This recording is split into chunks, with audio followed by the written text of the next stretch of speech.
One more week, everybody. We are 8 days away from opening day. The WBC is wrapped up. We're talking that. We're talking all types of stuff about baseball today. So kick back, relax, because another edition of Hitting Home starts right now.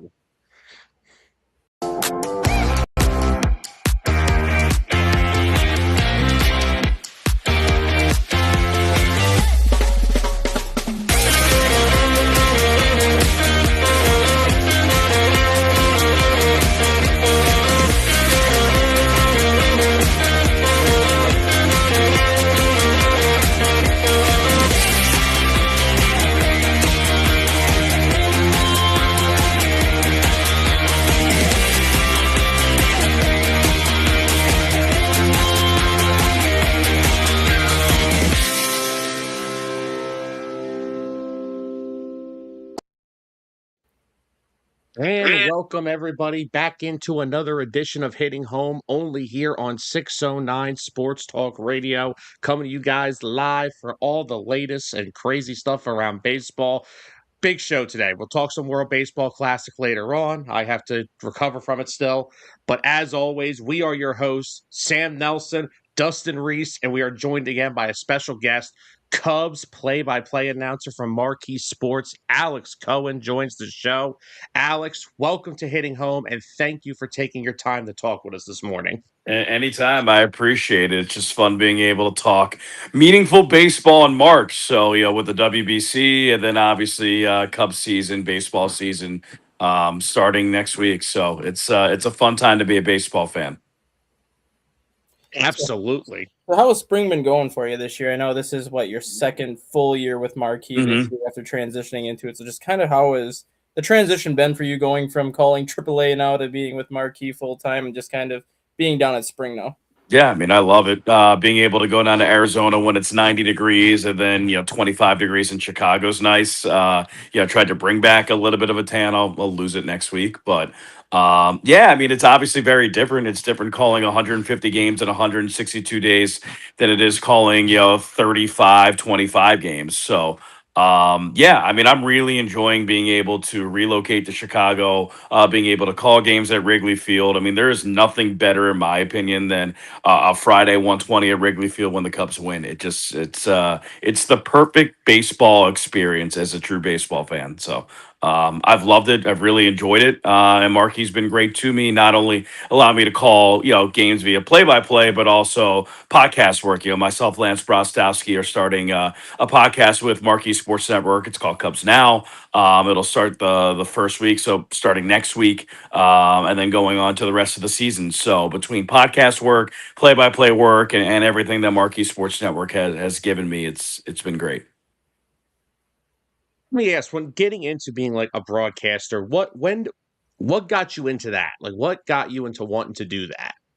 I mean, I played baseball growing up, and once I realized that 83 mile per hour fastballs weren't going to cut it, I figured talking about it was probably the next best thing. And if you ask my parents, I used to like broadcast the video games. Like I was the youngest of four siblings, and I had younger uncles, and they would play video games and wouldn't let me play. So to make my presence felt, I would commentate the games. So. Between that and then just realizing that the next best thing other than playing sports would be talking about sports, that was probably like the main link to get me into broadcasting initially. Well, first off, let me just say this, that 83 miles an hour, look, if Jamie Moyer was listening, he'd be very upset with that comment.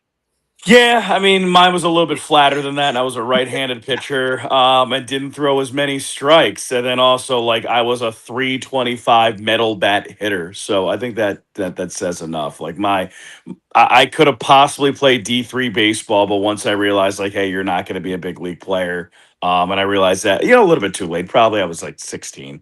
I figured the next best thing would be to talk about it.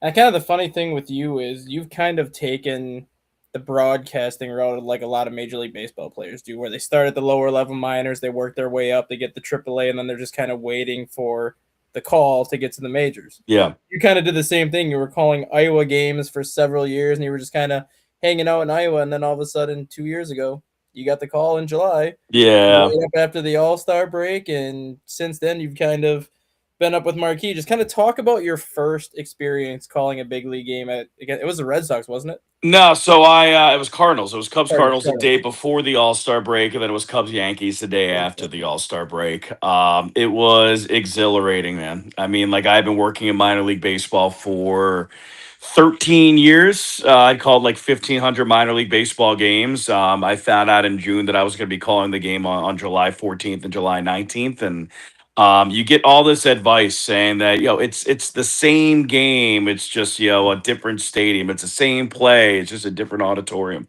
But then you show up to Bush Stadium, St. Louis, and there's 40,000 fans there, and I'm like, they're liars. They're liars. It's just a different feel. I mean, you sit down in a big league broadcast, especially for Marquee Sports Network, and you just have so many more resources at your disposal. You have a color analyst who's one of the best in the game, a sideline reporter is one of the best in the game. You have a director, you have a producer, you have a statistician, you have stat guys, graphic guys. I mean, you have so much stuff at your disposal when minor league baseball, you're a one man band or a 2-person band. So it was just a completely different experience calling that game, and it's been just a completely different experience calling big league games as opposed to minor league games, because there is a difference between calling games in front of 40,000 fans rather than 4,000 fans. I mean, it just your voice sounds different, you project different, you have to take more deep breaths. Like the inclination is to talk faster and talk louder, and you have to snap out of that really quickly. Okay, so you brought up a minute ago, like there's not much of a bigger dream than calling games at Wrigley Field. Yeah. If you had to pick outside of Wrigley, because I mean that's easy, road ballparks when you're on the road, what would be one of your favorite parks to call a game at that's not Wrigley? Yeah, I mean, I really enjoy calling games at PNC Park in Pittsburgh. I mean, it kind of feels like you're calling games in a painting with just like a baseball game going on. I mean, you see the Allegheny, you see downtown, and it's really special. I think now, like the next step, like being able to call games there is great, but then you just go to certain cities that you have ties to. I think calling a game in San Francisco would be great because I lived in San Francisco on and off for like 6 or 7 years. That's where my wife lived for 10 years. I think calling games in LA because I have some family down there would be great. I think calling games at Citizens Bank Park because, I grew up in Philadelphia. That would be pretty crazy. I think calling games in Baltimore because that's my dad's favorite ballpark. I think calling games in New York just because like it's New York, Yankee Stadium, and then obviously like the Mets too, is Citi Field, and then Fenway Park because it's a classic. Like those would be like the list of stadiums that really stick out to me. But right now to this point, like PNC, it's like you're calling a game in a painting. It's pretty special. So you mentioned that you grew up right outside of Philadelphia. Mm-hmm. Phillies fan growing up? Yes. The short answer is yes. I mean, I was born in '88. I started watching baseball like really like my first memory of baseball was the '93 World Series. Then the strike happened, and then like as you could recall, from '95 till about 2005, they were awful. Like the Phillies were really really bad for a long time. So as a kid, it's tough to watch bad baseball consistently. So yeah, I used to go to Phillies games, but I more rooted for players. Like from the time that I was 7 to probably 13 or 14, I really rooted for players. And the two players that were like my guys, Ken Griffey Jr. was my favorite player growing up. And then I just remember in '98, I was 9 years old, and it was me and my friends who were like, you either pick Big Mac or Sammy. You got to pick either way. And all my friends were picking Mark McGuire. So me being the contrarian that I am, I was Team Sammy all the way. Like swing in the backyard when I was playing wiffle ball, it was Sammy. It was the Sammy swing, the Sammy shuffle, everything. So it was Ken Griffey Jr. and Sammy Sosa were like my two guys growing up. Yeah, I'm kind of on the same wavelength with you with Sammy Sosa, and like I was at the Miller Park Home Run Derby. And Yeah. you want to talk about someone that just made like the Home Run Derby what it is today. Just watching what he did at Miller Park and just how effortless his swing was, but yeah, you have a ball going 560 every time. Seeing baseball go 560 feet in person is just the Yeah, it's crazy. I mean, like as a right-handed hitter, like If I'm in the backyard and I'm playing wiffle ball, if I'm taking BP, like I can't do Ken Griffey Jr. because it's the prettiest left-handed swing in the world. I'm not a lefty, so like my two right-handed swings were Sammy and then like Gary Sheffield with the waggle. So, but yeah, like I think that's where my Cub ties kind of started. I loved Sammy Sosa, like loved him. I like that, and I like what you say. Like growing up as a fan of just certain players. Like, I mean, yes, I'm a Phillies fan, but like my favorite player through my time as a kid watching baseball was Chase Utley. I loved the way he played the Yeah. game. I just appreciate watching him play the game, and I just love to watch him play the game every single day. And I swear, if he didn't have bad knees, he'd be a first ballot Hall of Famer without a doubt. And I still think he'll get in, but no, I mean, of course, like I went to Phillies games growing up. I went to the first game at Citizens Bank Park, and I liked them. But like when you're 8 to 10, 13 years old, it's tough to root and be fully immersed in losing baseball. So you have to link yourself onto some success, whether that is another team or a player, and another team just that wasn't going to happen at that point. So I definitely went to players. Okay, well, let me ask you. Let me ask you a really important question. I know we're a Sure. baseball show. Yeah, What about this? I'm a diehard Eagle fan. Okay, I okay, mean, that yeah, we're like cool. grandpa season tickets, section 121, row 16, seats 8 and 9, like that will never dissipate. And living in Chicago, I will say this. The Chicago, like people in Chicago are happier, like the vibes in Chicago are better when the Bears are good. So being, a resident in Chicago and a tax-paying citizen, and I am happy when the Bears are good because people around me are happy. That being said, like bleed green, been to 2 Super Bowls. The last Super Bowl that they won, like I flew back into Philadelphia, I paraded down Broad Street, like I'm still a diehard Eagle fan. Okay, so you were at the last one. I was at the one in 2018. I was able to Nice. get to that parade. I got there like 7 in the morning. LeGarrette Blunt walked right by me. That is a very large human being for a Yeah, he's Republican. not tiny, not tiny. Imagine him He is a running. large human being. Yeah, hitting the second level and lowering his shoulder to you would, cause me like a hospital visit. So I mean, just real quickly, so we don't go completely off the rails here, but just about the Eagles, those parades. I mean, if you're not from the area, I don't think you yeah, understand how big those Super Bowls mean to that city. I mean, yeah. I there mean, are I millions. had been to an Eagles parade, and then I did go to the Phillies parade when they won in 2008, just with So my that buddies. And it's football parades, NFL parades, NFL championships. What they mean to a city, it's a little different. Did That you? being said, I did not make it to the 2016 Cubs I parade, and I was heard just that that about was to that ask was that. right up there with all of them. And talking about a championship that meant a lot to a city, yeah, yeah. 2016 Cubs World Series that ranks right up there. From what I heard, I wish I could have gone. Yeah, So that parade in 2016 was 5 million people, and you were literally taking. So my wife and I went. So we went down to Schaumburg, got on the train in Schaumburg, and took the train to Union Station. Just got off and like walked. You could not stand more than like 3 feet from Union Station to Lakeshore Drive. Like it was so beyond packed, you couldn't even move. And then yeah, everyone would just like run to what any open spot you could find just when the team started to come through. yeah. I mean, I just there's nothing like a championship parade in your city. It's so much fun. Yeah, and if it weren't for the Eagles, I probably wouldn't experience none for the next 20 plus years of my life looking into the future. But that's another story for another day. All right, so Alex, I have an interesting question here. Like, I always feel, and I want to just say that I mean no disrespect to the other sports, soccer, basketball, hockey, football. Sure. I always feel like when it comes to announcers, like on the TV, baseball and their announcers have a different type of connection. Mhm. Like, I feel like there's a different connect with them growing up in this field, like I'm talking about the ones that we like grew up with, like Harry Callis, Vince Scully, Bob Uecker. Yeah. Did you have someone like that you kind of like somewhat idolize? Like this is Yeah, who. I mean, it was Harry.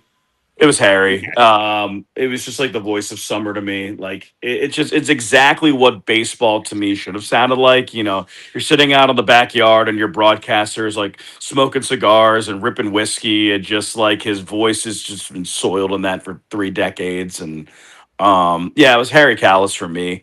And then just throughout my professional career, I mean, you just listen to people who are so immersed in their team and their area, and the guys that do it 162 games, like you get that connection because you just know so much more. I mean, there's such a big difference between 162 games and a 16 to 17 game NFL season. Like, there's so many more connection points to that. So, just being able to listen to Pat Hughes, Hall of Famer. Listen to John Miller, Hall of Famer. Listen to Ken Korak from Oakland, Hall of Famer. Like, those are guys that, like, if I'm not calling a game and I am, driving from point A to point B, or calling college baseball and I have a road trip, those are the guys that I am listening to just to kind of re-immerse myself into like the baseball tenor of what I'm supposed to be doing.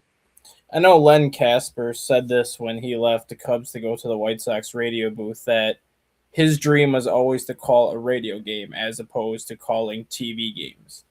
As a broadcaster yourself, do you think there is much of a difference calling a game on TV as calling it on radio? Because I know when it comes to like radio, Pat Yeah. Hughes is kind of trying to draw you into the game, or is trying to give you like a more visual setting, because obviously you can't see the game on Yeah. radio. It's I would say that it's a 75% difference. Like, at the end of the day, like, you're still calling baseball, but my radio broadcast is completely different than my TV broadcast. Like, my radio broadcast, I'm trying to paint pictures, man. Like, I'm trying to make sure that you can close your eyes and you can visualize what's going on. You have Jake Arrieta towing the slab from the right side. You have Pablo Sandoval stepping in left side, back curl behind his back shoulder. Arrieta from the stretch, the 2-2 pitch, two seam fastball, tails in on the inside corner. It's a called third strike. You don't have to do any of that with Nope. TV because you can see that. Yep. So you can let the game breathe a little bit more. There's more of an avenue to let your color analyst do their thing and the sideline reporter do her thing or their thing. So I think, yeah, it's a completely different broadcast to me, and it's still baseball, and you're still calling ball, pitch, strike, but the nuances are so different. All right, so now let's get into a little bit of a interesting one here. We do have a season in a week. We do. Cubs last year, exciting year, postseason appearance. That first round against San Diego was electric. I've watched every single one of those games, mostly because I didn't feel like watching the Dodgers have the Phillies have one hit through 6 innings. But I'll save that comment for another day. Yeah. How are you feel? And this is really a better question for both you and Dustin. How do you Sure. guys? How do we feel about the Cubs heading into 2026? I mean, I'll start first. I mean, I think that they were a team that won 92 games in 2025, and that's something that, Cubs fans should be really excited about. Their young players are getting better. They get another year of experience. Pete Crow Armstrong gets another year experience. Kate Horton gets another year experience. Michael Bush gets another year experience. Matt Shaw gets another year experience. So those are four parts to your team that are just getting better. They're still young, but they're getting better with age.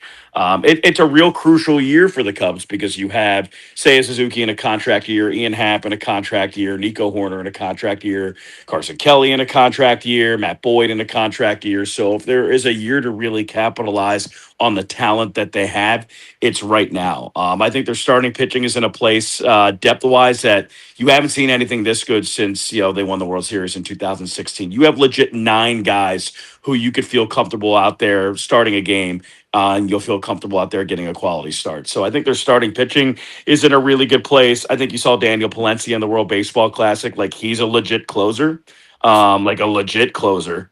And I think offensively, just you lose Kyle Tucker, you add Alex Bregman, you get a year older Pete Crow Armstrong, you get Michael Bush playing against lefties. There's no real weaknesses, so I think this is as deep of a team and a roster that you've seen from the Cubs in about a decade. It's fun. Yeah, what you were saying about Daniel Palencia right there. I know a lot of people coming into the offseason said the Cubs needed a bona fide closer. They needed this because, given how Palencia finished last year, some people didn't trust him. After what he did in the World Baseball Classic, I trust him.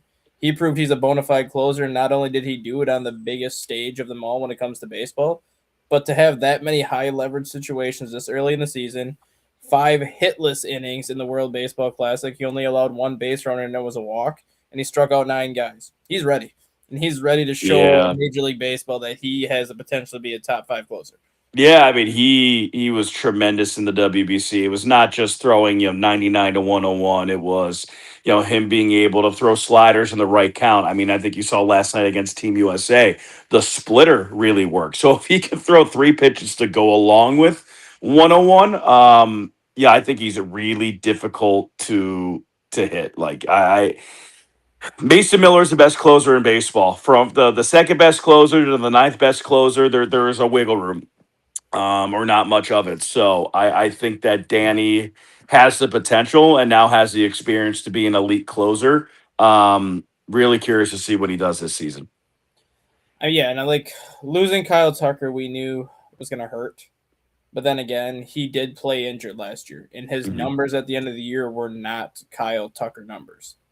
You're bringing in a guy in Bregman basically to replace Kyle Tucker, who puts up consistently 25 to 28 home runs, drives in 90 to 100 runs every year, hits about a 270. If he does that in Chicago, those are better numbers than what Tucker put up.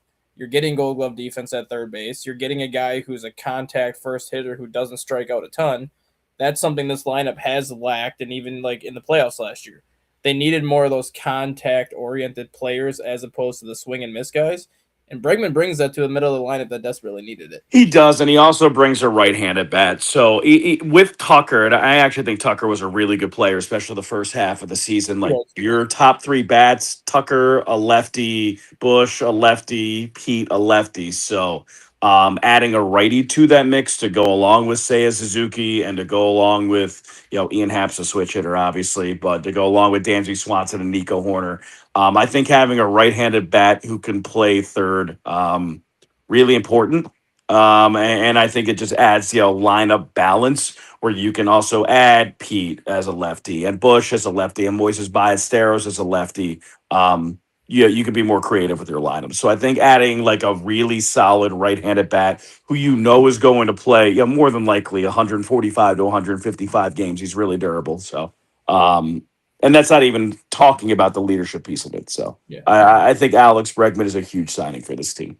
I know the injury to Suzuki isn't ideal, but it doesn't appear to be as serious as it looked, which is good. And with the addition of Dylan Carlson, Chas McCormick, Michael Conforto, they do have plenty of outfield depth where they can piece together what they want to do in place of his absence. But one guy that I'm really looking forward to see is somebody that you've called quite a few times in AAA is Moises Ballesteros. Like 21 years old and 5'8", 5'9", whatever he is. But in my opinion, he is the best hitter that's walked through the Cubs organization since probably Chris Bryant. And he has the potential to be a David Ortiz 2.0. Maybe not necessarily the average or the power side of things, but just a complete hitter as a DH. He's a contact first guy. He's got power. And for 21 years old, all the dude does is just hit. And he's done it at every level.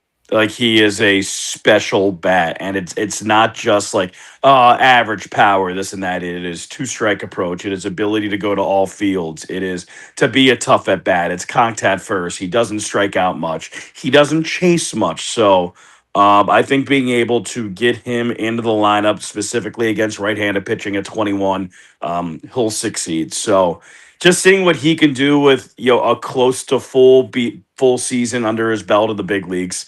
I think you'll be really impressed. Like you might not get you talked about Big Poppy. Like I don't think you're going to get the home run numbers. Yeah. But that being said, like I wouldn't be surprised if he hits 15 homers, but I also wouldn't be surprised if he hits 25 homers.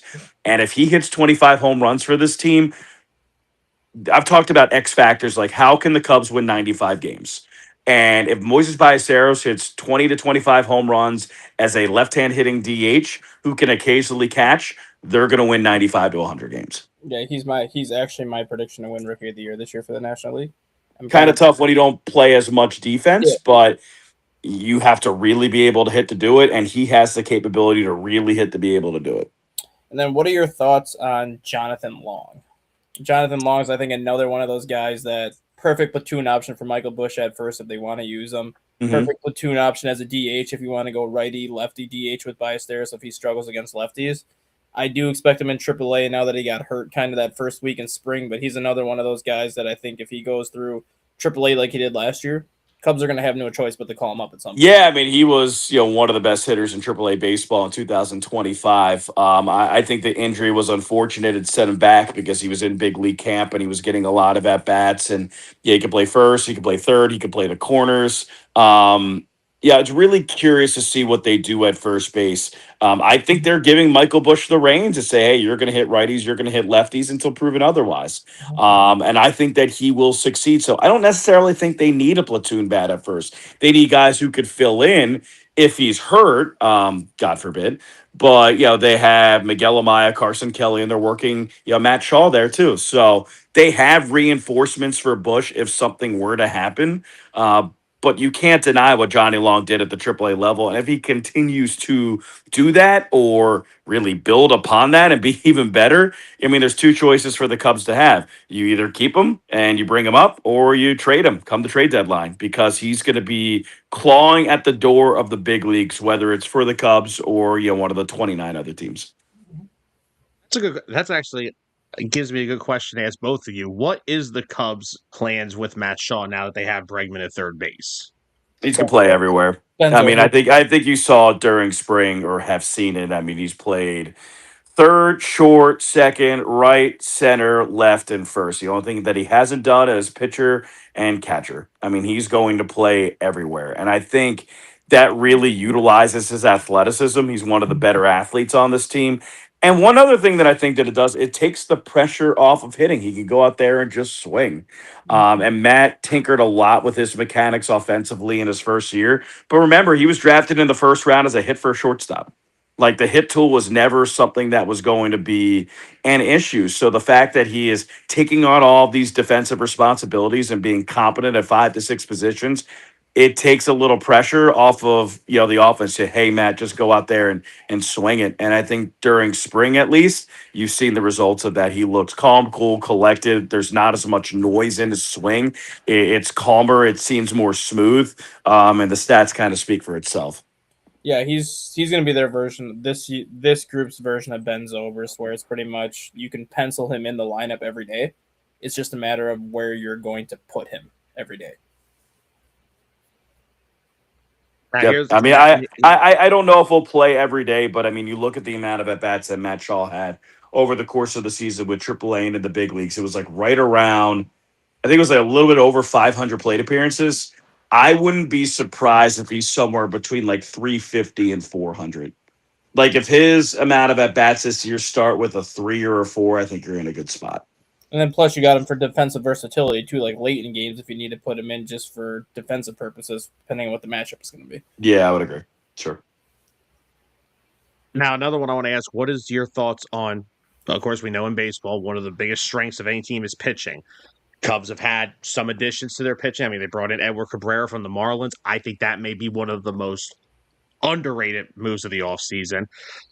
But then, of course, in their bullpen, they did lose some. Now, they brought some guys in, but, you lose Brad Keller, you lose Drew Pomerantz. How do you feel about the Cubs' just entire pitching staff heading into this year? Sure. I mean, I think starting pitching wise, it's the most depth that they've had and how solid they can be since 2016. I mean, as I said, they have 9 starters deep that they could go to and be like, hey, go out there and give me 6 innings, and they can do that. I mean, it's not just Edward Cabrera, Cade Horton, Justin Seal, Shota Imanaga, Jamison Tyone, section Matthew Boyd section of that. I mean, it's Ben Brown implementing a sinker, being a guy who can go out there and spin you 7 scoreless. You have Jordan Wicks, you have Colin Ray, you have Javier Assad, you have Jackson Wiggins waiting in the wings. Like, that's 10 guys right there who could be potential starters. So I don't know if there's that many more guys that you could have from a depth piece, from a starting rotation standpoint.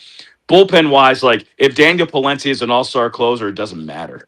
Like, I'm not gonna say it doesn't matter, but like, yeah, I love Brad Keller, pitch for Team USA. Like, Drew Pomerantz was a revelation last year, but that was without Daniel Palencia being Daniel Palencia. If this is the version of Daniel Palencia you get in 2026, it makes everything so much easier. It makes Hunter Harvey's job easier. It makes Jacob Webb's job easier. Caleb Thielbar, Hobie Milner, Phil Maton. Like, it all starts and stops with that. If you have an all-star closer or stopper that you're like, hey, anytime that we're leading in the 9th inning, I'm getting the ball and I'm getting you the win, everything else comes into place. And that kind of shows you how much faith the Cubs have in him this year? Because did you kind of hear that story last night during the game with him? Which one? How the Cubs actually did not want to use Palencia in back-to-back games just because of the spring training, and then they kind of said, you know what? Once in a lifetime opportunity, if you're winning in the ninth inning, you can use him. They got the lead in the ninth and they used him. That kind of shows you like we're still in spring training, and normally you don't see guys go back-to-back days at this point No. yet. But that just shows you And high leverage, and to go 3 out of 4, and I think it's 5 out of 7 he went. And I would imagine once he gets back to Mesa, he'll get a little bit of rest. I think it will be you'll see some bullpens from him. I wouldn't be shocked like if the next game that you see Daniel Palencia is at March 26th if they're leading. They'll treat it like a glorified All-Star break for him. Like those were really high leverage, high intensity innings. And he surpassed all expectations, and hopefully he comes back healthy and feeling good. Because remember, Daniel Palencia missed time in what was it, late August, early September with the like shoulder, 3 weeks. with some, he had some shoulder issues. He had some lower body stuff. So, I think that he comes out of this healthy with the gold medal. Things are good. Now it's time to slow play it a little bit. I mean, if you're getting that Daniel Palencia throughout the entire year, that would be the most dominant Cubs closer since Chapman. who? Chapman. Okay. Yeah. I thought you were going to throw me a little Carlos Marmol, Dustin. I mean, Carlos Marmol had his moments, but his issue was you never knew where the ball was going. Like there would be times where you could not even like come close to hitting him, but then there was also days that he couldn't even hit home plate if he was 2 feet away from it. Yeah.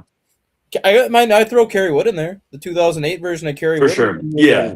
I think when you talk about Kerry Wood, you still associate him as a starter. But like a pure closer, I would agree with you. Since 2016, Aroldis Chapman, for sure. Now, I was going to say, when I think of Kerry Wood, I hate to bring this up to around both of you, but I think of like the 03 team with him prior. When I think of Kerry Wood, I think of the Kerry Wood who had 20 strikeouts in a game, not a closer. Yeah. I'm 20 straight. Like my first memory of Kerry Wood is 20 strikeout Kerry Wood. Don't bring. Now, granted, I was only like 2 years old at the time, but still. Don't bring up Mark Pryor, Sam. That was one of the best pitchers whose career ended way too soon. I agree. That's why I bring it up, because I want to give him the recognition he deserves. He was one of the best pitchers in baseball before he got hurt. All right, I got one more big important one. Yeah. Pete Crow Armstrong. Sure. Awesome first half last year, all-star. Second half, little struggle. Sure. What are our expectations for PCA heading into this year? I mean, it's full body of work to me. Like, I understand that he did struggle the last 6 to 7 weeks of the season. I think he recognizes that. But think about this: 23-year-old outfielder, first full season in the big leagues, over 30 homers, over 30 stolen bases, over 30 doubles, for a defense versus platinum glove caliber center fielder. So I'll say that the potential is through the roof, to say the least. But when it comes to Pete, in order for him to be successful, he doesn't have to hit 30. Like, it's great that he does, but he doesn't have to hit 30. Like, if his homers are somewhere in the 20s, I think the only thing that he would need to improve on, which I think he's talked about, is being more selective at the plate, not chasing as much. He limited the strikeouts in the second half, even with the struggles, and just getting on base a little bit more. So think about this. If Pete Crow Armstrong hits, he doesn't even need to hit 30. It's 25 home runs this year, but he increases his on-base percentage from 285 to 315. That means he's probably scoring 10 more runs, and he's probably stealing 8 more bases. And that makes him, instead of a 6-WAR player, even with the decrease in homers, probably a 7-WAR player. So it makes him even better. You don't even have to talk about a 365 on-base percentage. Just getting it up into the threes. You get him at a 315 OBP, he is a 7-WAR player. He is a top 5 MLB, or should be NL MVP candidate. Yeah. Next question. In that in the first half. Yeah. Next question I got for you is, since the WBC just ended, you had the privilege of calling the Premier 12 a couple of years ago. Yeah, I called it in 2015, 2019, and 2024. And obviously it's similar to the WBC, just kind of a different level. It's not the same kind of talent, but it's still kind of like a world global competition. Sure. What was your experience calling something like that? And if you ever had the opportunity to call the WBC, would you do it? Yeah. I mean, the answer to the question is like the next goal at this point.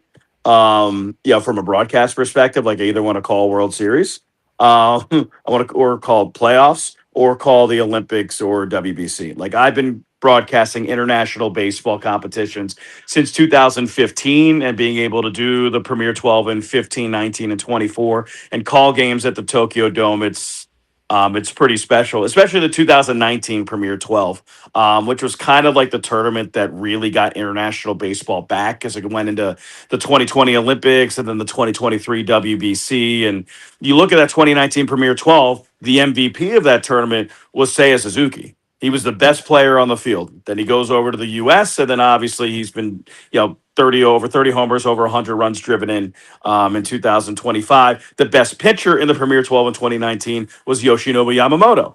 And you see what he's been able to do. So it's definitely been a platform for, that type of young talent to go into their respective ranks, whether it's in the MPB in Japan or the KBO in Korea or Major League Baseball, and succeed. Like Seiya Suzuki was the MVP, but there were other All Stars. Brent Rooker was on Team USA. Joe Adell was on Team USA. Alec Bohm was on Team USA. Jake Cronenworth was on Team USA. Ha-Sung Kim was on Team Korea. Like there were. Seiya was the best player on the field, but there were also other dudes before they were dudes. So it was so much fun. And do you think a tournament? Do you think the success that we just saw in the WBC kind of leads to 2028 Olympics? Do you think Major League Baseball players are going to have the privilege to compete in the Olympics? And if I so, do you I think? hope, man. I really do. Like I don't know how you could go from the World Baseball Classic to what it was this year to not having the best players in the Olympics in 2028. That's like we had this tournament in 2026. It's like going to Bavette Steakhouse in Chicago. Like it's the best steak in the city. And then in 2028, if you don't have the best, that's like going back to Outback. I like Outback. I'll get myself a steak at Outback. I'll go get a bloomin' onion. I'll go back to Outback, but it's not Bavette's. Like if you have Bavette's, you want Bavette's. So it would be hard to go into the 2028 Olympics where they don't have a talent influx. I think it's easy. I mean, the easiest way I think they would do it is just do an extended All Star break. Because right now the All Star break is Monday, Tuesday, Wednesday.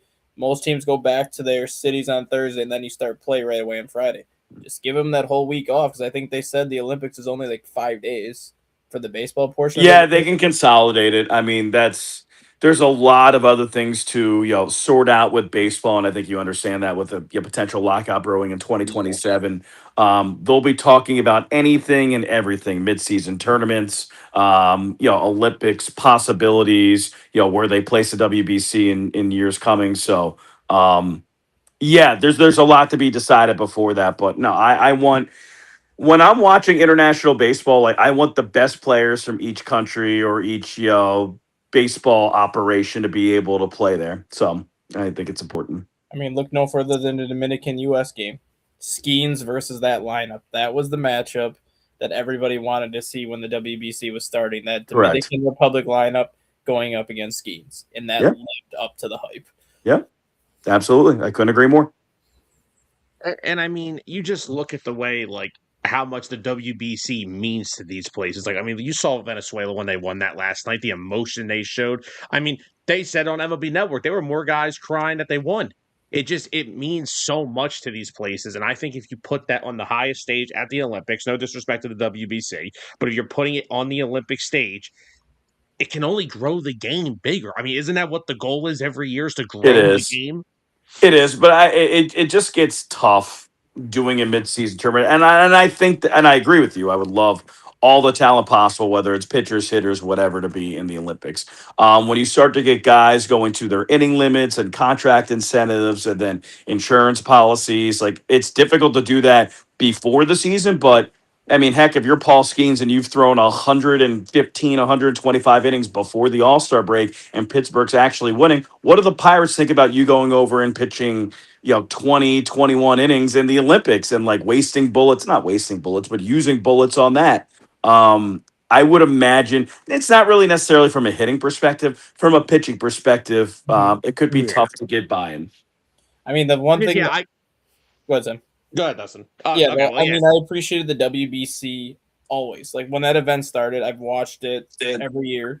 This was the first year that I think I watched it like pretty much start to finish, and Yeah. a lot of it had to do with what the players were saying. So many players like Alex Bregman and people that have won the World Series in the past have said winning the WBC would mean more to them than actually winning the World Series. So when you hear players talk about this event like that, it makes you actually appreciate what this event means to these players.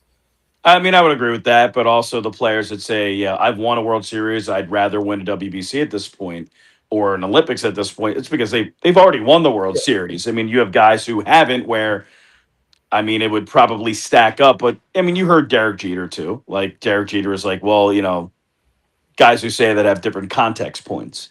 So I think that winning a World Series is obviously very important to all of those players who are in the big leagues and still playing the WBC. But it's also important for them to win the WBC and do it for their country. Like they're not mutually exclusive. And like earlier you said about from the Olympic standpoint, the bigger issue become with pitchers. And like you said, I wouldn't think I agree. It's not wasting bullets like on someone like Paul Skeens, but it's adding to it. It's Yeah, adding more pitches that he has to throw, and especially when you throw 103 on a bad day, yeah. that's a lot on an arm. So I agree with that point though. I was like, it's not that you're wasting bullets from the Pirates and what he could do, but it's like, okay, well now he's adding pitches. Like, how is he going to Correct. respond Now, from now that? you're at like, let's say you're at 125 innings before the All Star break, and instead of the All Star break, you're going to the Olympics and you're making two starts and you're going 6 innings in each start. Now you're at 137 instead of 125. That changes the entire, complex and some usage points the rest of the season. Yeah, the only way that I could see a scenario where it might benefit the team a little bit is if you know the Olympics are coming, you know that Major League Baseball players are going to be allowed to be in it. Go with a 6-man rotation for a little bit because if But you go why with would the Pirates want to inconvenience themselves for something that they get no benefit from? no, yeah, I get that point of it too. But like, if you know, like, if like let's just say you're getting to the Olympics in July or whatever, just for like a 2 week period, even just go with a 6-man rotation, just to be like, okay, Skeens, you're still getting your innings, but you're making one less start for us here. Then you're going over there, so essentially you're only getting maybe I'm 5 innings. sure. I'm sure they would do that, but also like it's not that easy to go to a 6 man. Like there's a Oh, lot of teams that don't have six quality starters. oh, I know.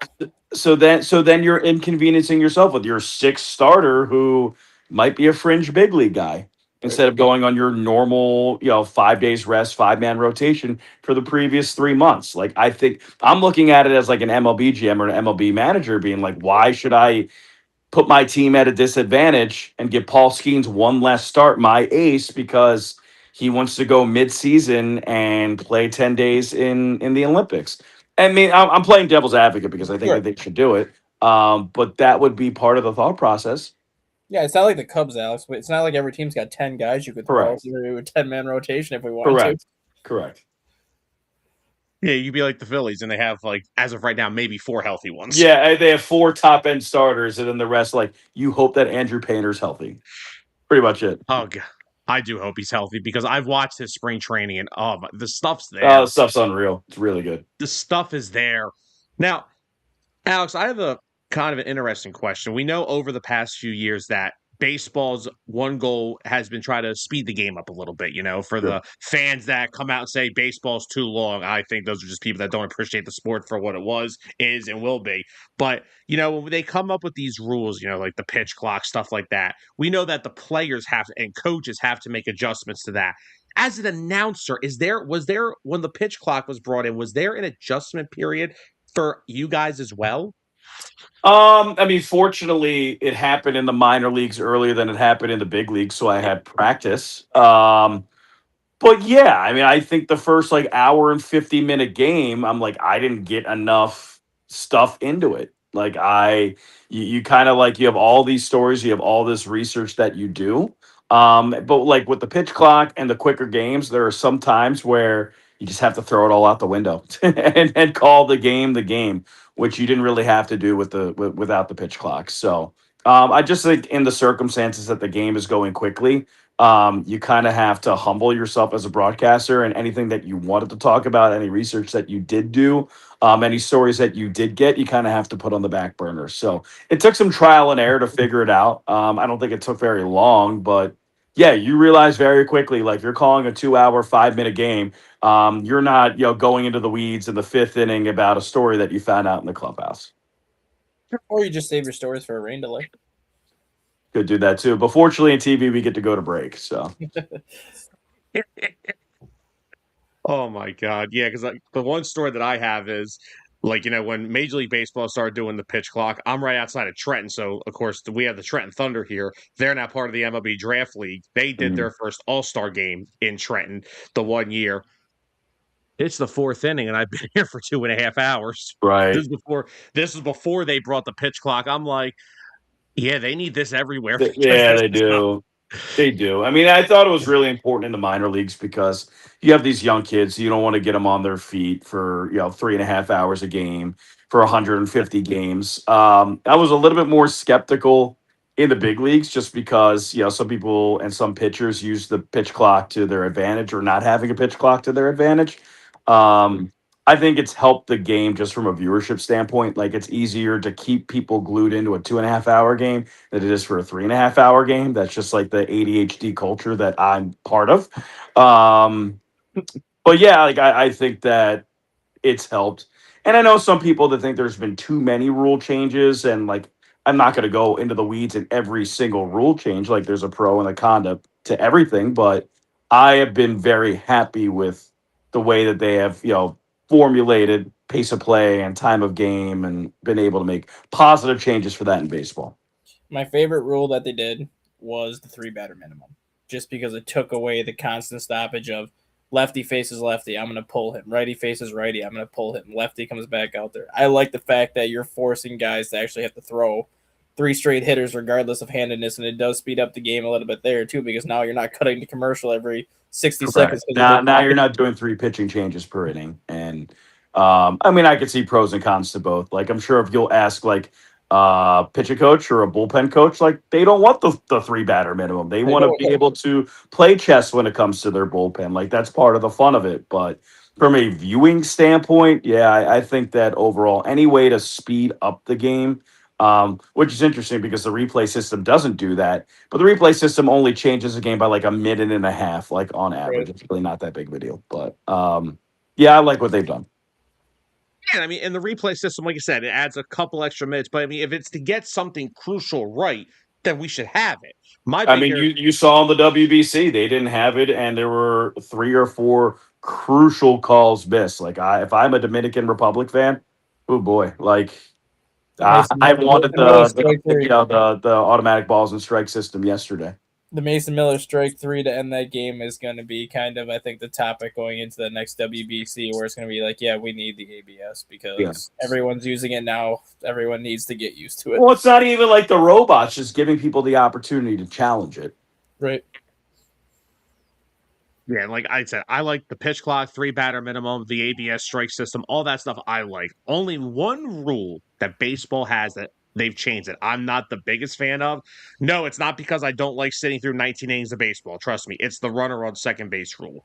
And the only reason I don't get on board with it fully, well, of course, Dustin, we have Matt Shepardson on. I like their rule, but I feel bad from a relief pitcher side of it. Like, I feel bad for the guy that gets home the loss for a runner that wasn't his responsibility. That's how I look at that rule. I know what they're trying to do with it, and I get it. Trust me. I've sat through 2 games of 18 and 19 innings. I watched Wilson Valdez pitch against the Cincinnati Reds in May I of watched that 2011. game on TV. I remember that. I sat through the whole thing, and it was a long night. But I just feel bad for the relief pitchers that are like, I lost the game and I had nothing to do with the guy standing over that scored. Yeah, you don't get the earn run, but you still get the loss, and it is not a rule that benefits relief pitchers. It puts them at a disadvantage for sure. Yeah, I just like I said, I get the point of it because look, we shouldn't be sitting through 17, 18, 19 inning games. That's 2 games. It's crazy. It's just I feel bad for the guys that have to give up the run, and it's like, well, I had nothing to do with this. So what would you like me to do? Yeah, right. I would agree with you. But Justin, do you have any other questions? I do not. No, I appreciate you I guys having me on. I'm very much excited for Baseball in 2026, I think that the WBC was a really nice springboard up until the regular season. I would expect, the Phillies to be right in it in the NL East. I mean, a lot of people are predicting the Braves to be a lot better and the Mets to be good, but I think the Phillies will be in it. And Dustin, I mean, I've talked to you about this before. I think the Cubs are in a really good spot coming off a 92 win season. I think their over under was like 88 and a half wins for this year. I would probably take the over. I think anywhere between like 90 to 94 sounds about right to me. But if Edward Cabrera can be like a dude or Cade Horton can be a dude, I'm talking like a number one. Like if Like how Cade Cade or Horton Edward looked on Cabrera could Monday. end up being a number one, they're probably going to win 95 games to me. Like how Cade Horton looked on Monday. I did like 10 strikeouts at a spring training game 10 with, strikeouts in fastball 5 topping out at innings. 98.6 and Yeah. getting nearly 20 swings and misses. I don't know if you saw yesterday, Shota got 24 swings and misses too. Shota looked good yesterday. So yeah, But if I were a Cubs fan, like taking my allegiance out of it, I'd be really, really happy with the way that the starting pitching is progressing. And if you can get one of those two guys, Edward Cabrera, Cade Horton, if they could be like, hey, it's game one of this divisional series, wild card series. This guy is our guy. He's starting. If they could take the reins to that, it completely transforms the rotation. yeah, I have the floor at 85 wins. Okay. And I have the ceiling at 98. Mainly because you did have a lot of players last year that did have career years. Like Carson Kelly had a career year. Yeah. Suzuki had his best year since he's been over here. Swanson had a very good year last year. My fear is some of those guys regress a little bit offensively. Sure. But then again, we have more pitching depth than we've had in the past. Justin Steele's coming back in May or June, which is another player that people forget that we still have because he hasn't pitched in over a year. Yeah. I think they win 94, 95 games this year. Yeah. When I first looked at, I saw the prediction at 88 and a half, and I'm like, rub the crystal ball, rub the genie head. Like, where are they at? And 94 and 68 or 90 and 72 were like the two numbers that I came to. So I think that's fair for the Cubs. And I mean, look, if there's one thing that can get you through a season, it's strong. It's a lot of pitching, and the fact that they can have almost two full rotations that should get you through almost the entire season. Because yeah, we know in baseball, offenses are going to have weeks where they look like the best offense of baseball. Then there's a week where you're like, what the heck are they doing? God knows that team does it to me every week. Yeah, absolutely. So the one thing that gets you through a season, and I should know this because 2011 was my favorite Philly season of all time, even though they lost to the Cardinals. When you have enough pitching, it can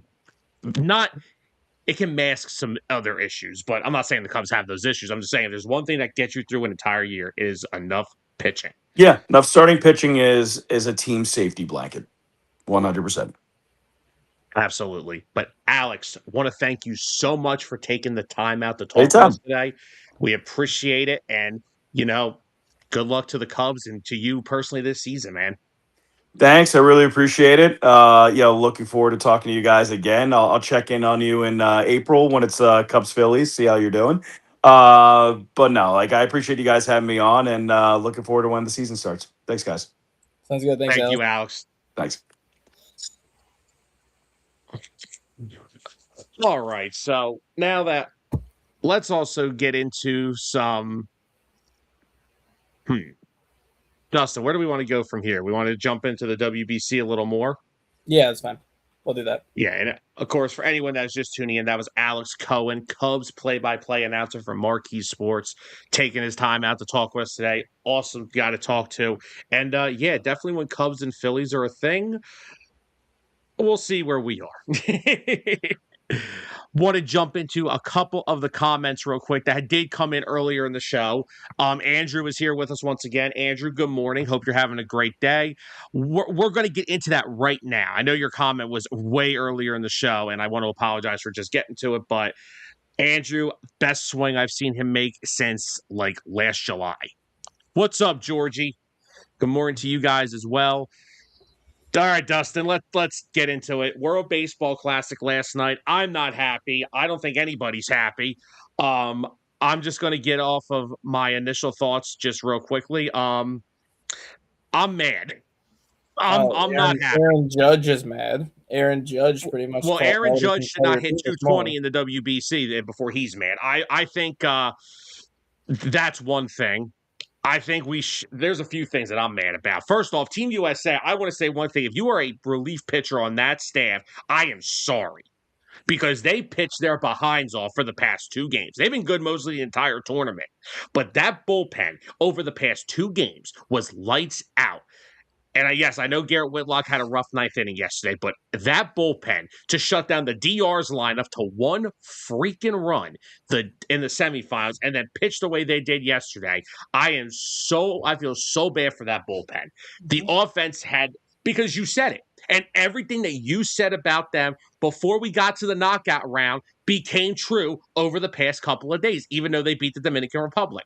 That offense would put on a banger of an inning and then it would go completely ghost for an entire game. So I'll let you go now because I'm going to have more frustrations with this thing in a minute. So I mean, coming into the tournament, everyone was saying it was championship or bust for this group.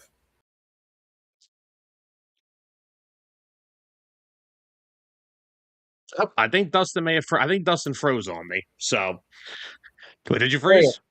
There we go. He definitely froze for a second. Yeah, briefly. There we go. So, like I said, it was championship or bust for this team coming into this tournament, especially when you look at the lineup they assembled and you look at the pitching they assembled with Skubal, Skeens, Logan Webb, and just everybody that they assembled.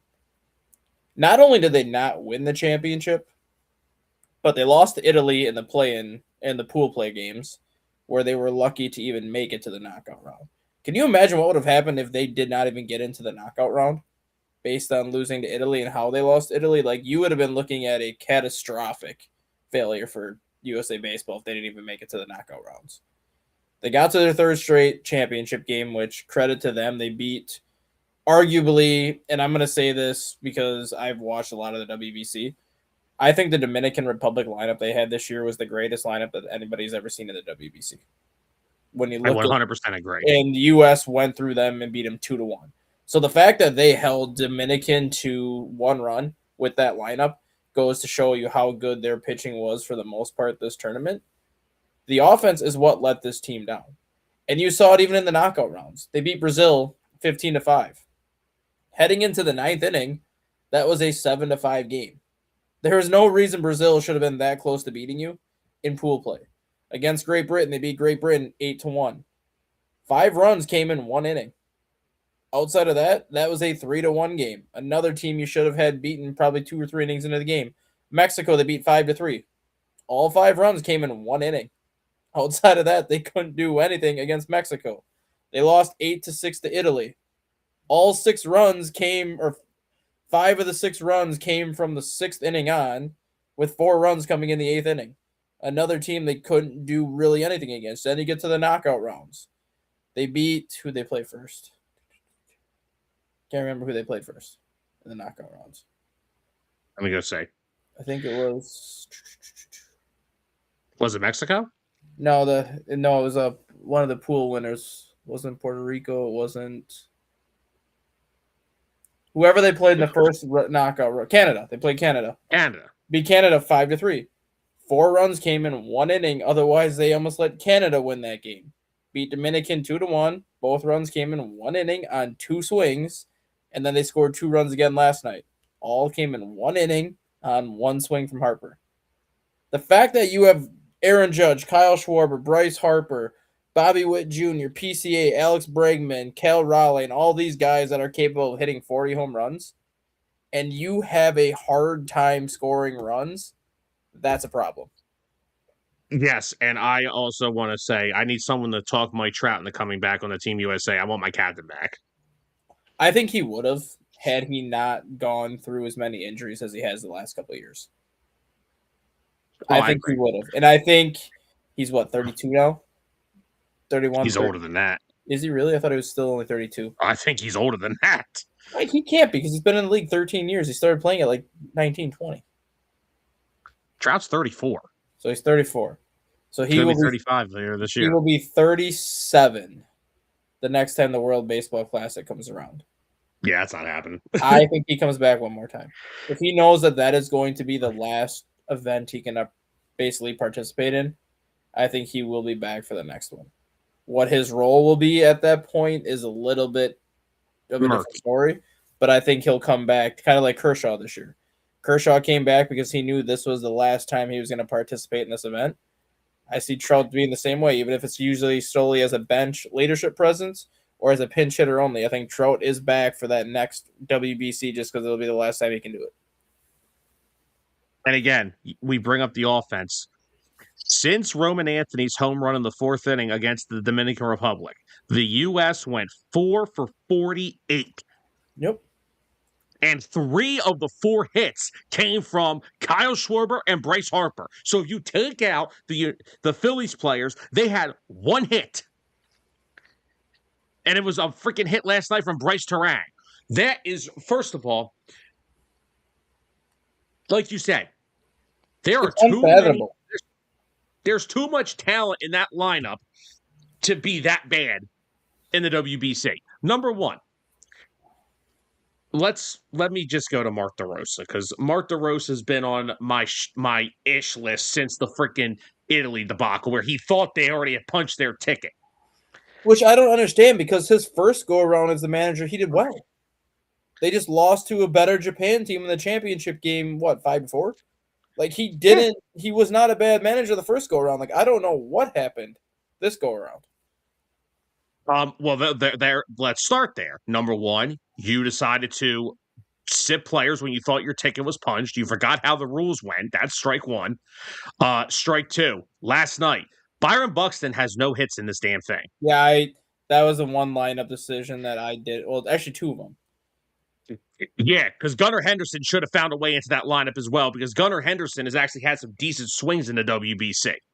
Yeah, I mean, I was fine with Bregman starting the championship game just because it is Alex Bregman. He's been in the World Series before.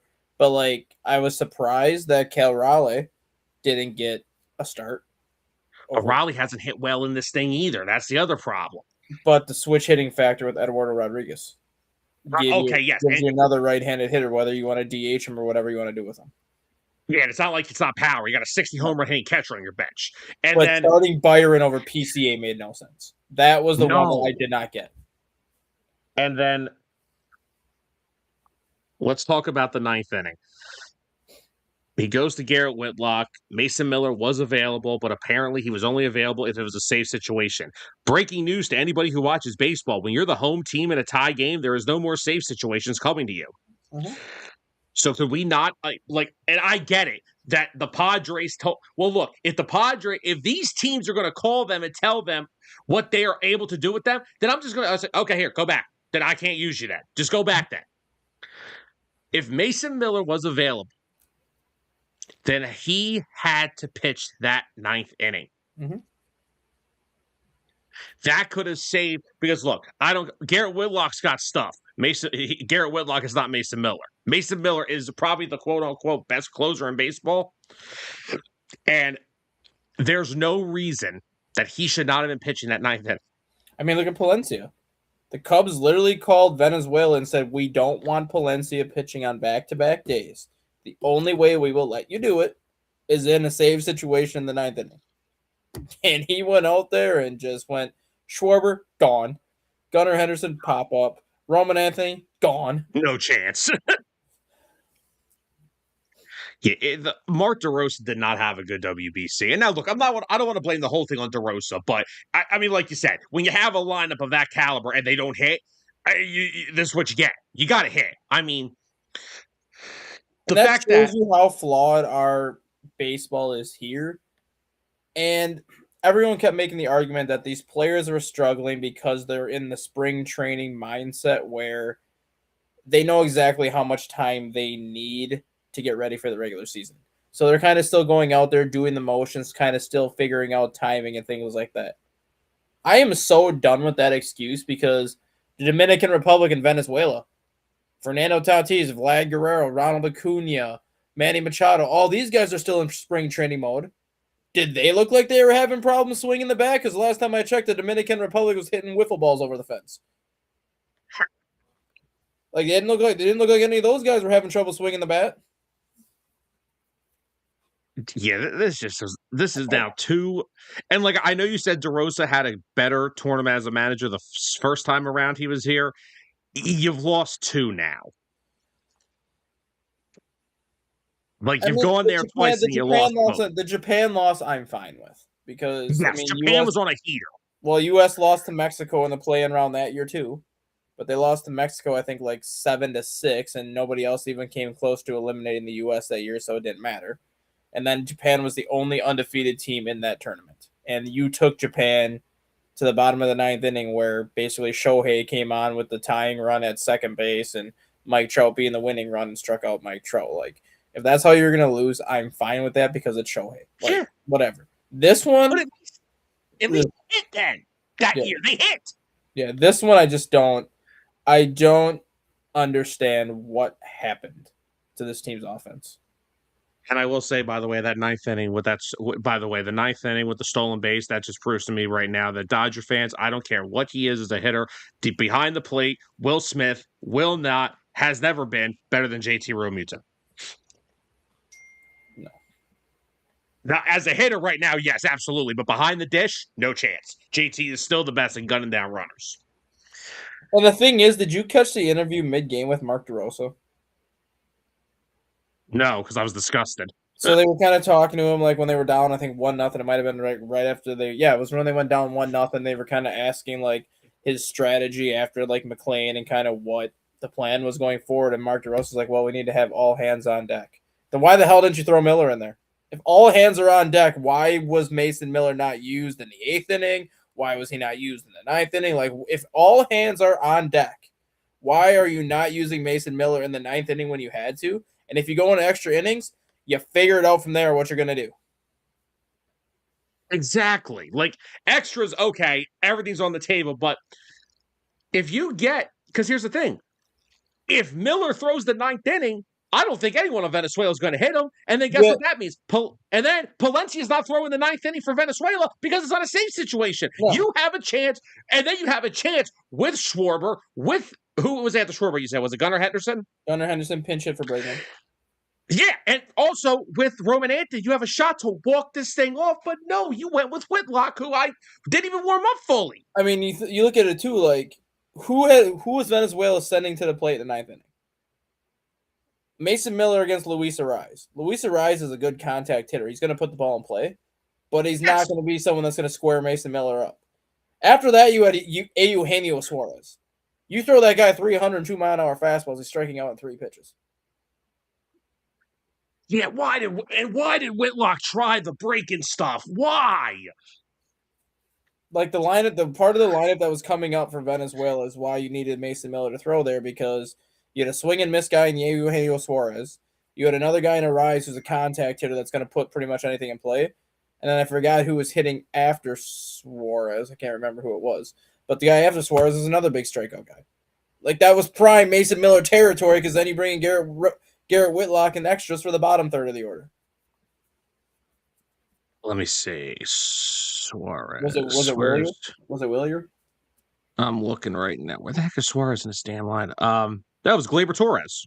Yeah, he's not catching up to 102. No. So you had 3 guys that were perfect for Mason Miller to just go in there and mow him down. And then you have Garrett Whitlock ready in the 10th if you go to the 10th with the bottom third of that Venezuelan order coming up. And guess what?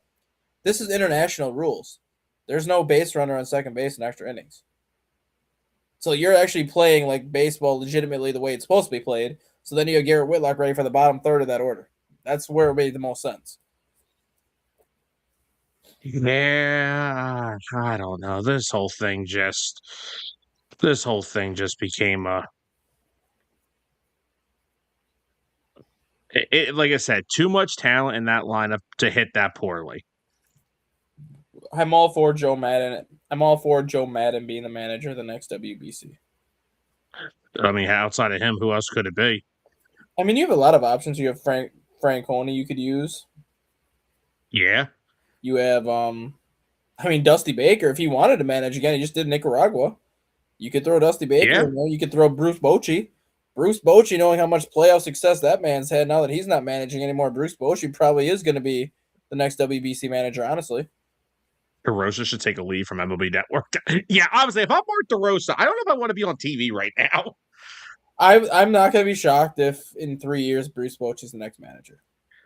I would, yeah, because I mean, you're going to have to manage what every couple of years. Okay, Every 3 years, and the guy is known for basically playoff success, and the WBC is basically just a glorified playoff series. yeah, basically, it's the baseball Olympics essentially. Yeah, quote I'll unquote. take Bruce Bochy, who's got 4 World Series rings. I'll take him on my Team USA to manage.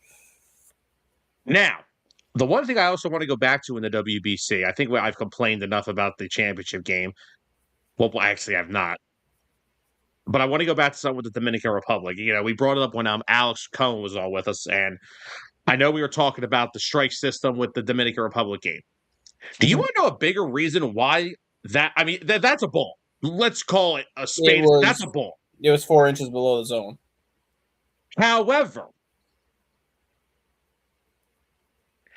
when it comes to a frame job like that, what's the umpire going off of? Reactions. Perdomo did not sell that very well either. No. If he would have acted like he was heading to first base, he may have actually said, "Okay, I'm going down." But because it was a 3-2 pitch, wasn't it? I think it was 2-2. I thought it was 3-2. It might have been 3-2. I don't know, but yeah, either way, he's walking away. He kind of sold it like, "Okay, I'm out." Then after the umpire called a strike, then he got mad. Well, Geraldo, it's a little late for that now. So that's the only thing I want to say there is, like, when it comes to a frame job, which, by the way, that's a great frame job. It was Will Smith was catching that game, right? I mean, he's always been one of the best framers in baseball, though. Exactly, but that's some elite framework there. But you got to react better to that. I mean, like I said, I can't remember if it was 2-2 or 3-2. I think it was 3-2. That act like you're going to first base, because he may not call it then. But he starts walking in front of the plate like he struck out. That's the problem. Then after the fact, he got mad. It's like, well, Perdomo, it's late now. I mean, I hated the fact that before the tournament started, they said the ABS wasn't going to be used because not everybody uses it. Apart from what? Great Britain? No, not even Great Britain, really. Apart from the Czech Republic, every other team has players on that team that use the ABS. Exactly. So you can't sit here and say that, oh, we're not going to use it because not everybody uses it. Okay, yeah, that's fair. Not everybody uses it. But every team besides the Czech Republic at least has a couple of people who use that system. So it's not like it'd be that hard to teach a player, like, oh, by the way, if you tap your head twice on a strike, they'll look at it. Like, that's literally all you got to tell a batter to do. Like, oh, if you have 2 strikes and you don't think you got called out on strikes, tap your helmet and they'll review it. Like, it can't be that hard. No. And I'm also still not at the point that last night we wasted one of probably the greatest swings that we've seen in the World Baseball Classic. Mark DeRosa ruined that moment for Bryce Harper. Mm-hmm. Because that was, without a doubt, I mean, I got people that are Mets fans. My friend Brian is a Mets fan, and he's texting me that he's hype over this. I mean, that's what happens when you sit dead red on a changeup and guess it right. Damn right. But, I mean, and look, you got to give the credit to Venezuela. They played very good baseball. Eduardo Rodriguez pitched really well. Best game he's thrown in 3 years. Hands down. If that Diamondbacks are a playoff team if they get that. And you look at more frustrating than the offense itself. You look at the 2 losses that USA had in this tournament, right? Against Italy. Michael Lorenzen throws the best game he's thrown since his no-hitter. Literally. He comes out there and shuts USA down when they played Italy. He throws the best game he's thrown since his no-hitter. Then you got a guy in Eduardo Rodriguez who had a 5.05 ERA last year. He had like a 5.46 ERA in 2024 and like a 4.97 ERA in 2023. Like his last 3 years, he has been horrendous. Goes and probably throws the best game he's thrown since 2022 yesterday.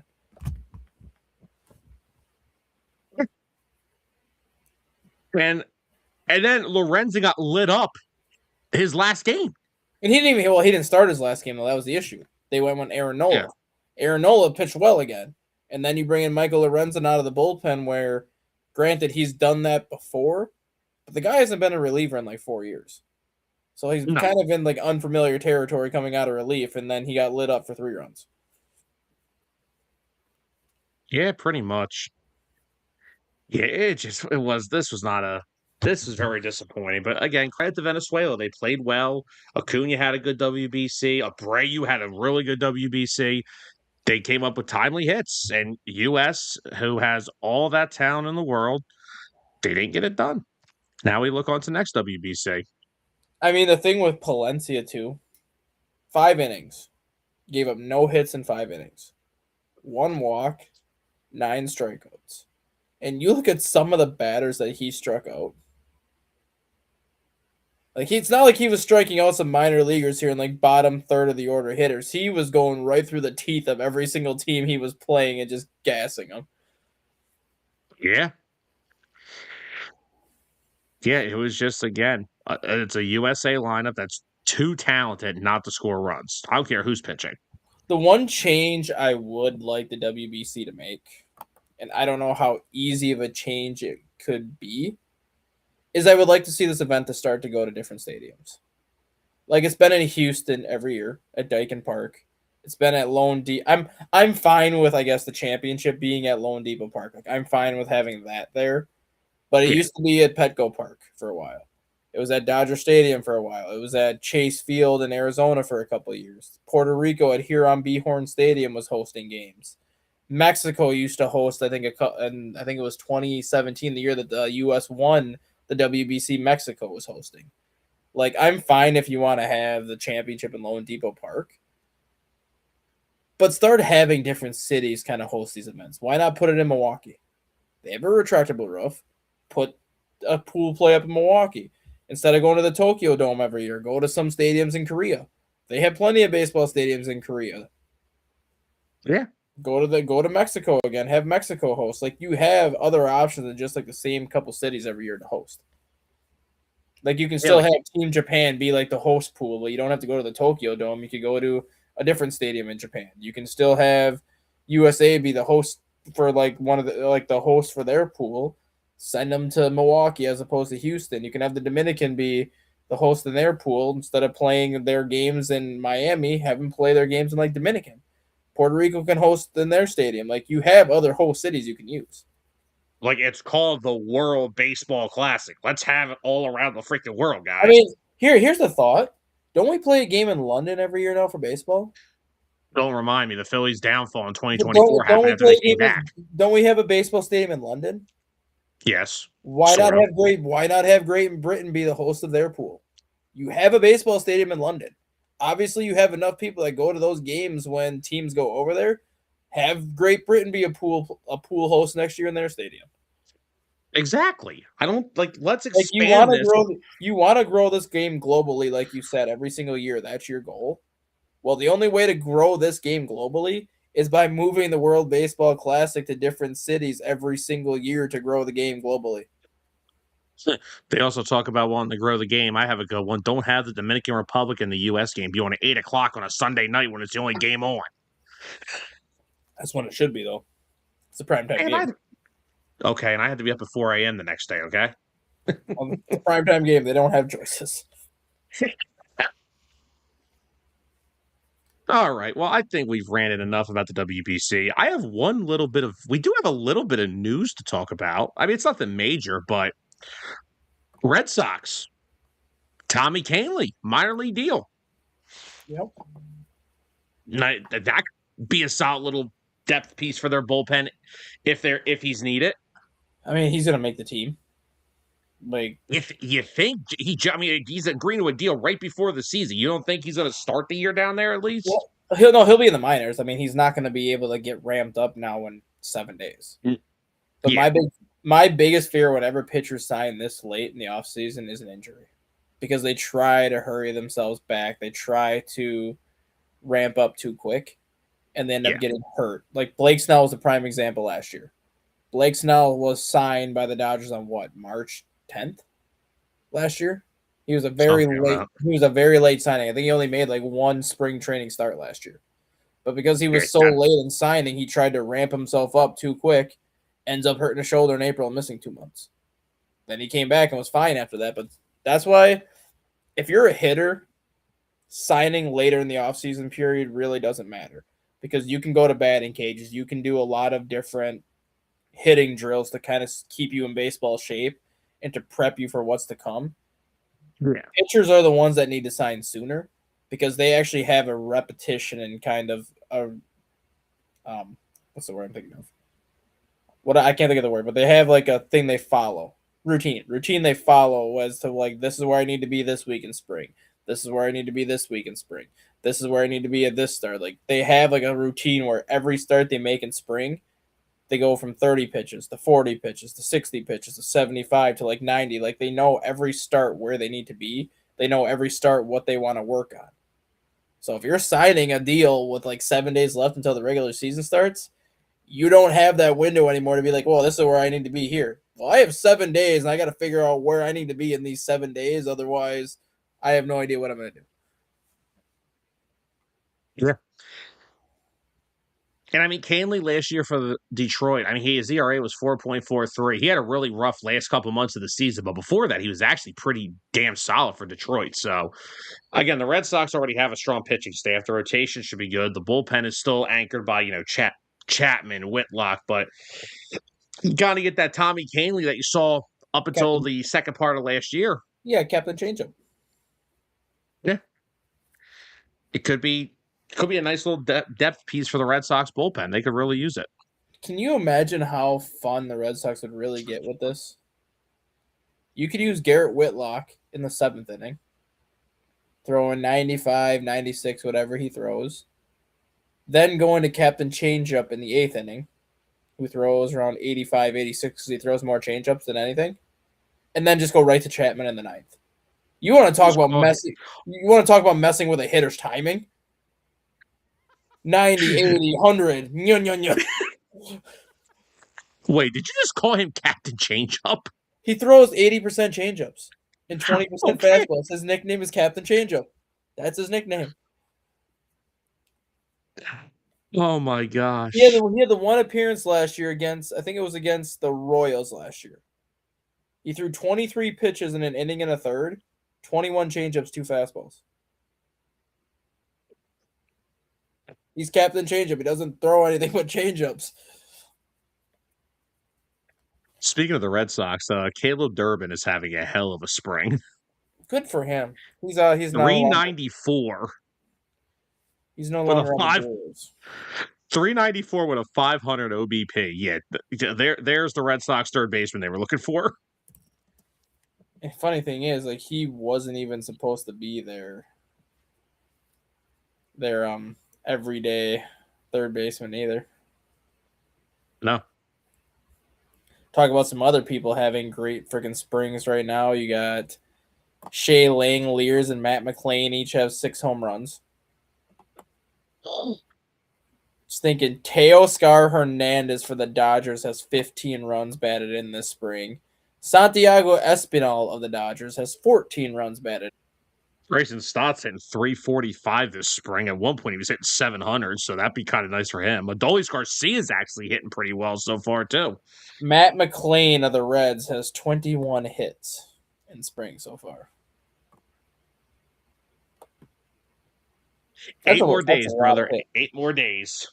That's a lot of hits in spring training. That's a lot of at-bats in spring training. Jared Oliva of the San Francisco Giants is 13 for 13 in stolen bases.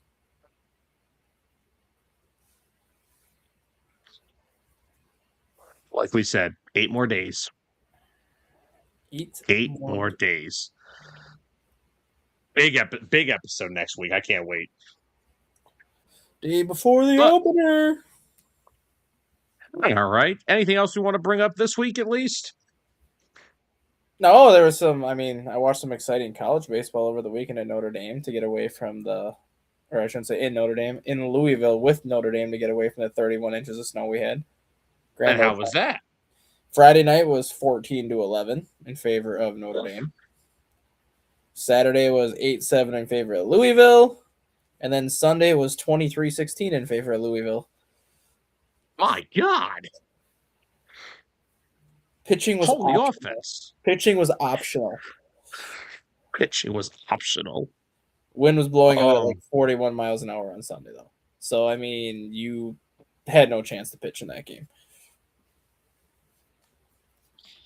Yeah, routine infield pop-up may have left into the third row. There was a routine pop-up that literally the first baseman called for off the bat and then ended up 10 feet over the fence. I'm going to say, did it end up in right center field? Like, literally, it literally sounded like a pop-up off the bat. The first baseman's, like, calling for, and then all of a sudden you see this first baseman start sprinting deeper, and then the right fielder's, like, on his horse trying to get to the warning track, and the ball ends up, like, 10 feet over the fence. Gotta love windy baseball. No, you don't. Yeah, it's not fun. Of course, I played basketball outside in the wind. That's not fun either, actually. Playing basketball outside sucks because your depth perception is way off because of the sunlight, and shooting a basketball in the wind is dumb. Even layups get blown out of the basket. What am I doing? But all right, guys, Dave, we're going to wrap up this week's episode. Another big thank you to Alex Cohen for coming on and talking with us today. Absolutely a good time having him on, talking some baseball, talk some Cubs, talk some WBC. We even talked about the Eagles. So absolutely awesome to have him on. Hopefully we have him on again, possibly when the Cubs and Phillies are around, so somebody can rub something in my face if the Cubs beat the Phillies, which they probably will, because I still don't know what this Phillies team is going to bring me. Guys, big episode next week. Opening day is next Thursday. We're going to have a big old show on Wednesday morning for you guys next week. So, guys, normal schedule like always. Birds of the Gridiron will be on this Friday at 8 for all our Eagles fans. So that'll be something we can look forward to Friday night. But we'll be back on next Wednesday getting you ready for opening day next Thursday. So, guys, have a great rest of your day, a great rest of your week, and we will see you guys next Wednesday. For Dustin Reese, I'm Sam Nelson. Have a great day, everybody. The following has been a presentation of 609 Sports Talk Radio.